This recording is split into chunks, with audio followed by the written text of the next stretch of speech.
Hello, hello, ladies and gentlemen. Louis Longoria here with Garage Game Day Sports, bringing you some wrestling. WWE Draft happened last Friday and concluded last night. I myself have been a huge wrestling fan for probably 15 years or so, maybe even 20. I don't know. I'm getting old. I do want to touch on the WWE Draft. We had some happenings going on, some shuffling up and down the card, even had some titles switch brands. So I do want to talk about some of those happenings, and I want to discuss some of the bright spots and some potential newcomers that we're going to have on the red and blue brands. And I want to see some new names maybe even make an appearance, an unscheduled appearance, and declaring for Raw or Smackdown. So before we get started, please like us on Facebook, follow us at Game Day Garage on Twitter, and subscribe to our YouTube page, Garage Game Day Sports. Follow us on all the socials. It's great. Let's jump in to the Raw roster. We saw Big E stay on Raw, WWE champion. He hung tight on the red brand, as did Bianca Belair, or Bianca Belair made the switch from SmackDown to Raw. RK Bro stayed put with their Raw Tag Team titles. One thing that I did like is that Edge made the switch from SmackDown to Raw. Now, I don't know how much we're going to see of him on the red brand. That feud he's got with Rollins, and spoiler alert, Rollins went to Raw too, so that feud will probably continue. But I did like the move with Edge going to the Raw brand, see what he can do as far as ratings go. We haven't seen him on Raw in years. When he was a staple on SmackDown before he had to retire, he had been on the blue brand for years. Rhea Nikki stayed on Raw, the women's tag team champions, as did Bearcat Keith Lee. Not Keith Bearcat Lee. I prefer Bearcat Keith Lee. It just has a better ring to it. The Mysterios got shipped over from SmackDown to Raw. And an interesting happening on SmackDown. The Way suffered a little crack in their armor when Austin Theory jumped from NXT to Monday Night Raw. I did like his little debut last night, pretending to fangirl with Jeff Hardy, taking a selfie with him, only to jump him afterwards and take a selfie with Jeff Hardy laying unconscious on the mat. I do like what I'm seeing from that kid. We had seen him briefly, in the early stages of the pandemic. Went back to NXT and really flourished with The Way. So I'm hoping to see more of Austin Theory on my Monday nights. And last night, Monday Night Raw saw the acquisition of one Becky Lynch, bringing the SmackDown Women's title over to Raw. So I don't know if they're just going to do an even swap titles. We saw that with the New Day and the Street Profits last year. But the man bringing along her man, Seth Rollins, of course, both of them coming to Monday Night Raw. Bobby Lashley staying put, as did the entire Hurt Business. We found out later on Raw Talk after the cameras went off the air. Shelton Benjamin, Cedric Alexander stay on Raw also. So that unit as a whole complete on Monday Night Raw. We also saw Damian Priest, the United States champ, stay on Raw, and he might have a few challengers coming his way. He beat Jeff Hardy last night to retain the U.S. title. Jeff Hardy got shipped to SmackDown. So we'll see if Priest has any new challengers looming. Should be interesting. AJ Styles and Omos stayed on Raw. They're clashing with RK Bro at Crown Jewel for the Raw Tag Team titles. While I expect RK Bro to retain, I like Styles and Omos to either remain as a pair, or maybe Styles even go after the US or the WWE title. They're AJ Styles is very versatile at this point in his career. You can kind of move him up and down the card, work him wherever you want to put him. Finn Balor moved from SmackDown to Raw. Interesting to see if we see the Demon at any point, or if it's just going to strictly be the Prince. But I would look for him to step into the US title picture, maybe even the WWE title picture. I'll touch upon that later, but that WWE title picture sure looks very interesting on Monday Night Raw. Karrion Kross and Alexa Bliss both stayed on Raw. Carmella trading in the blue for the red for the first time, I believe, in her career. And a real eye-opener in the last pick Monday Night Raw had last night, Gable Steveson, who we had already known had signed with NXT, but has not, wrestled or even, worked out in the WWE. He's still working with the University of Minnesota in college. We may see one or two glimpses of him. We saw him with his family last night celebrating. We may see him, here and there sprinkled in until his commitments are fulfilled. But I'm interested to see what he's got. So he'll be heading to Monday nights. SmackDown, Roman Reigns and Charlotte. The to me, king and queen of your PR, you know, the WWE, they're very well-known names.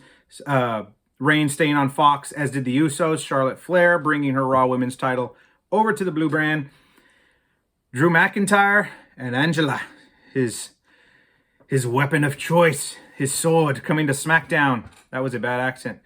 Kofi and Woods are coming to SmackDown as the New Day miss each other again. They get moved their separate ways. Kofi and Woods come to SmackDown. Big E, we already discussed, moved to Raw. So the New Day, they are still toying with our emotions, keeping them apart for now.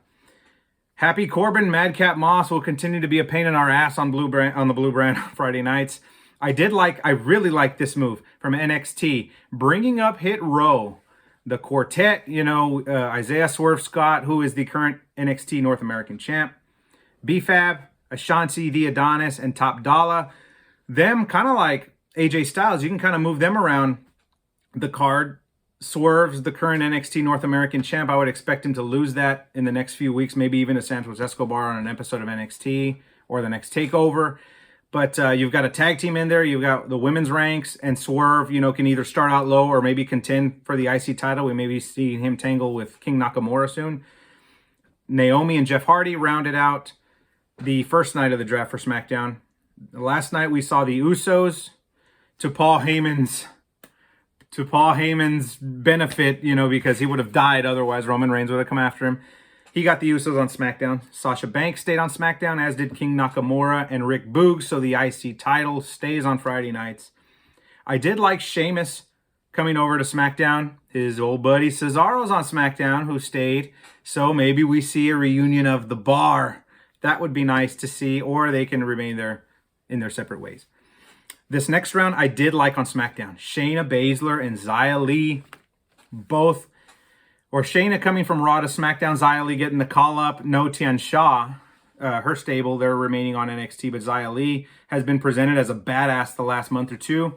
So I look for them to add some much needed depth to SmackDown's women's division. It'll be interesting to see with that quartet of Charlotte, Sasha, Shayna, Xia Li, that quartet, you know, that's kind of like your cornerstone of your women's division. How that title might change hands. We might see some intense rivalries, some women just kicking ass on the Blue Brand. Viking Raiders and Angel Garza and Humberto Carrillo move to SmackDown. I really like what I see from Garza and Carrillo. They can be a breakout team this year. I know with the Usos having the titles, you've got heels holding the belts right now, but I think with some face teams, a lot of face teams on the Blue Brand, they could win those from the Usos down the road, and you could easily see Garza and Carrillo maybe jump in, the arrogant young upstarts, you know, try and wrestle those tag titles away from someone else down the line. Like I said, Cesaro stayed on SmackDown, as did the master strategist, Sami Zayn. I did like this next move. It's got a lot of potential. Ridge Holland, the hard-hitting bruiser from NXT, making his transition to the Blue Brand. I really like Ridge Holland. I've liked him since before that unfortunate leg injury he suffered last year, kept him out the majority of the year. I do like Holland.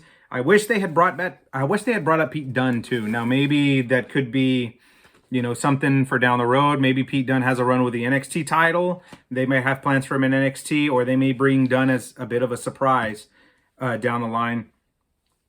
So I do want to talk SmackDown. I believe SmackDown has, right now at least, a superior tag division and the women's division, but their main event scene seems pretty thin around Roman Reigns. Now, that may be because, you know, if they're planning on Reigns keeping the title till Royal Rumble, Mania, maybe even longer, they're thinking, well, we don't need that many challengers. Drew McIntyre is on SmackDown. Now, I figure he'll be the number one contender here pretty quick. He'll face Big E at Crown Jewel for the WWE title.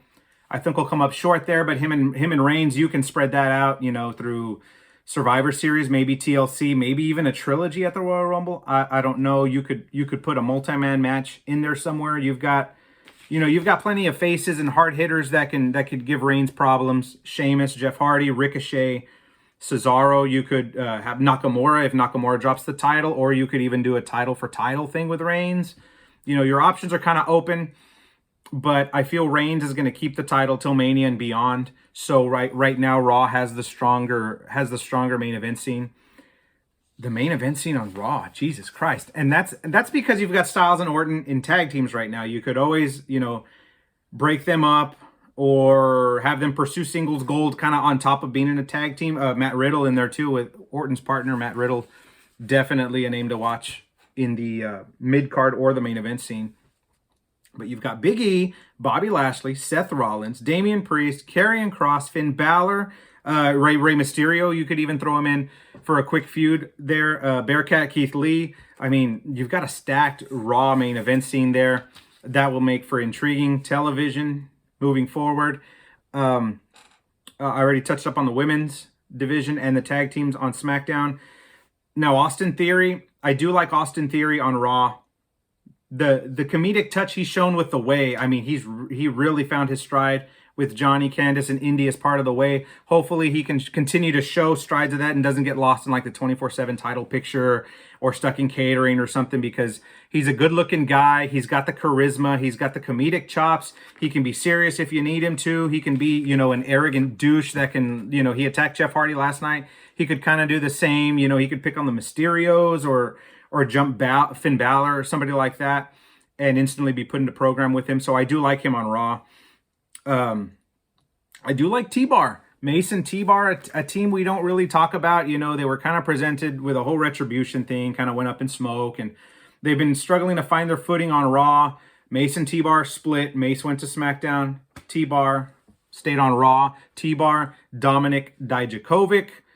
The big Haas battles he had with Keith Lee could still be there on Raw. You've got Karrion Kross. You've got Bobby Lashley. You've got some big Hosses ready to slap some meat on Monday nights. And let's not forget Big E. So I would love to see Dijakovic or Dijak or whatever he maybe go by. He kind of hinted, at for everyone to feast your eyes on T-Bar on Monday night. That was an old callback to Dijakovic in NXT. So we may be seeing him butt heads with some of the Hosses on Monday Night Raw.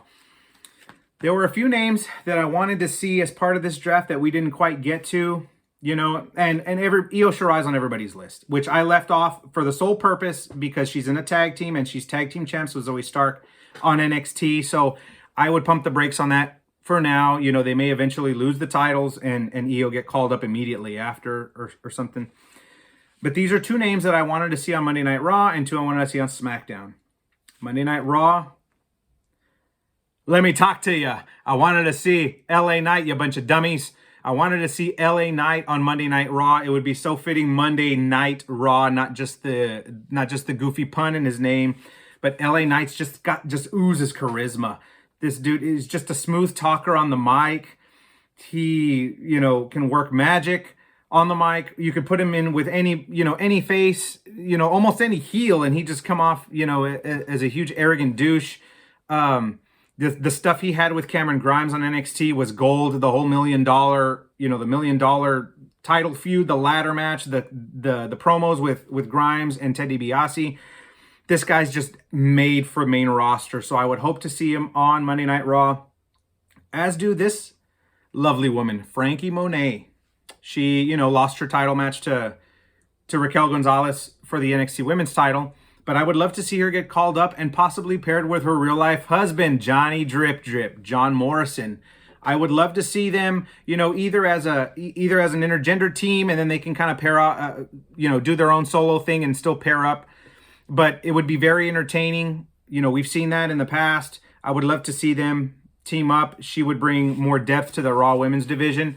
With Bayley and Asuka still, two of our biggest names on the Raw or on the women's roster, still out with injury. You need depth. That would be very important, and I think Frankie Monet has that in spades.